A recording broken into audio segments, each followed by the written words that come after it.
Okay, we got interrupted there. I just want to say about the tuning warp, I like to mention it, but feel free, if you don't understand tuning warp, to research it and see what it's about. It's not like I have a lesson, this, oh, go see lesson on tuning warp.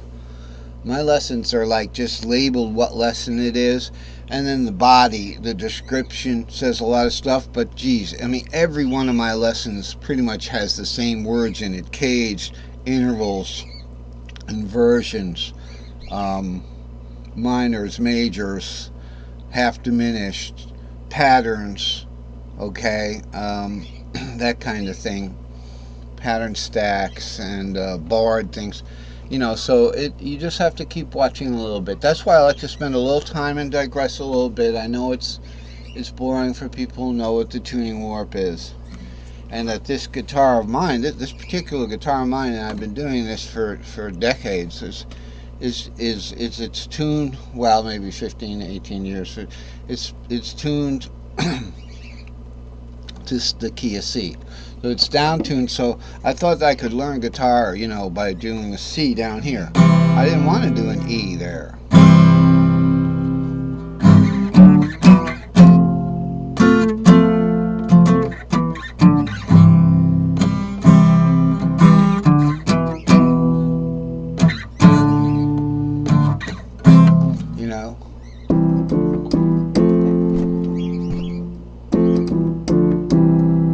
Okay, you know that song, right?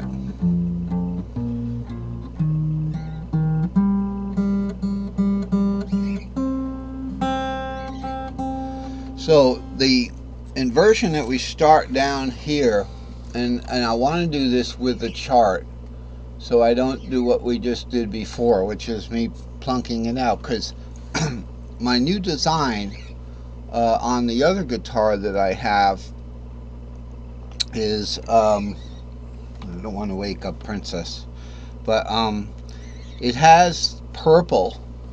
Alright, so here's the color pattern that I've got on my other guitar.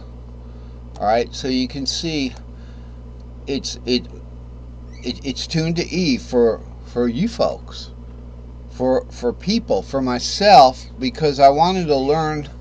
When I play the C here, see, if I have an E right here, and that comes out a C because I've down tuned this thing 2 whole notes. So, all right. Well, when I play that C shape, remember, it's just a shape now. That turns out to be an A flat. That's fine if I want to play an A flat, right? Some players really.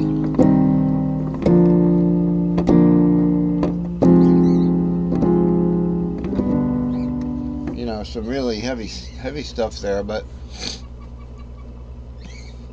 so what I did was I made the grid like this, so that even though it would be actually playing an A flat, I could play that C, because my C is a yellow note. Now if you look at these notes here, people, this is so easy, and you can maybe get these when I put them on the market. It's just that I'm a little afraid that people are going to mess up the guitars, and then they're going to be wanting my advice on that. And it's gotten to the point where I can put the grid on and it'll last for 1.5 years. Before I have to, I'll consider doing a different design, which is exciting, and I'll actually just take the whole thing apart and then use this stuff. Okay, the great Andy's stretch. Goo gone. And I'll clean the whole thing up like that and start again. Alright, and then I get these guys.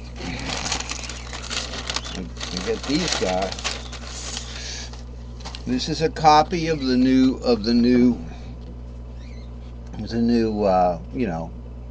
note grids. Notice it's got the dots You know, by the way, I'm going to make them smaller. I don't know. So I had to decide on, and this is exact. It's exact down to 1/10 of a centimeter. It's exact down to a millimeter. A millimeter is about the size of the length of the head of a metal pin, not a ball top pin. Very small. So, and it's got sticky paper. You cut it out. You cut these out carefully, one at a time, but before you stick them on the guitar, before you stick them on here, and you know, you can see how the longest one goes back here. So this is the easiest one because it could be kind of any length. Now this is about that size. You see the C note there? It's different. It's different. I gotta look at the screen for a second with this, right? See the pattern right there is different. Oh, I see. It's not there. You'd have to put it right on top. You see how it's different than what's on the guitar? Okay, that's because this one is E, the E notes. The E notes. So up at the double dot is the green. See the double dot? It's the green. And that's that. So I put that on the other guitar, and then I ended up deciding I still wanted to play in the key of C. However, this is what we were just looking at that's on that paper is this design. So when I can talk about this with people, this is a very important usage of colors here. You know, we're running out of time, and we do want to get to today's wonderful things that we can learn about the guitar, such as any inversion that you start an arpeggio. That's a first inversion arpeggio. From the bottom strings and just go upward, you'll get that same arpeggio on top.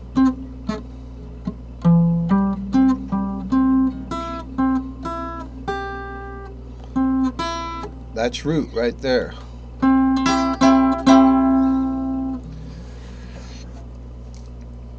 It's helpful to know to play arpeggios because it helps you identify chords and kind of generate chords. By generating, I mean putting them through the tuning warp. Okay, so it would be perfect fourths here, right? It'd go E to A to D. That's my color for D now. To G, but instead of G going to C, this string and this string are down tuned compared to where they would be if it was perfectly forced tuning. And so you go to B here, and so if you want to go from G to C, you have to go up one, and that's that C that we all hit when we hit a C chord. Alright, here's that C right here. Now G and C are similar, very similar.